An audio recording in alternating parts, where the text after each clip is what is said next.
Joy Sri Krishna. அனைவருக்கும் வணக்கம். பகவான் ஸ்ரீ கிருஷ்ணர் இந்த பூமியில அவதரிக்கும் பொழுது என்னென்ன மாற்றங்கள் நிகழ்ந்தது என்பது உங்களுக்கு தெரியுமா? அனைத்து கிரகங்களும் சுபமாக அமையும் வகையில் தன்னைத்தாமே மாற்றிக்கொண்டன.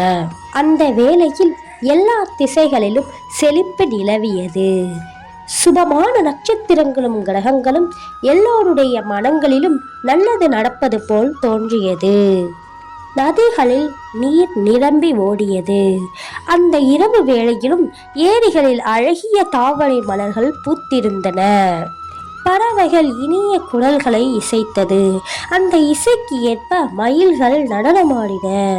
காற்று மிகவும் இனிதாக பல மலர்களின் நறுமணங்களை பரப்பியபடி வீசியது.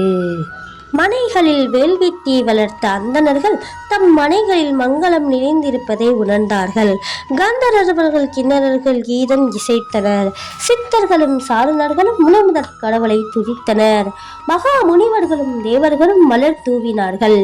ஒவ்வொருவரின் இதயத்திலும் பரமாத்மாக வீற்றிருக்கும் பகவானாகிய விஷ்ணு இரவின் இரவில் தேவகியின் முன்பு முழு முதற் கடவுளாக தோன்றினார்.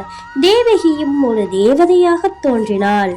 4 கைகளுடன் கைகளில் சங்கும் கதையும் சக்கிரமும் தாமரையும் தாங்கி மஞ்சள் பட்டாடை உடுத்தி ஆபரணங்களுடன் கூடிய அற்புதமான குழந்தையை வசுதேவர் கண்டார். இப்படி பிறக்கும் போதே பல லீலைகளை புரிந்த நம்ம கிருஷ்ணரின் கதையை கேட்க நம் கிருஷ்ண பரமாத்மா சேனலை சப்ஸ்கிரைப் பண்ணிக்கோங்க. அப்படியே இந்த வீடியோவுக்கு ஒரு லைக் போட்டுடுங்க.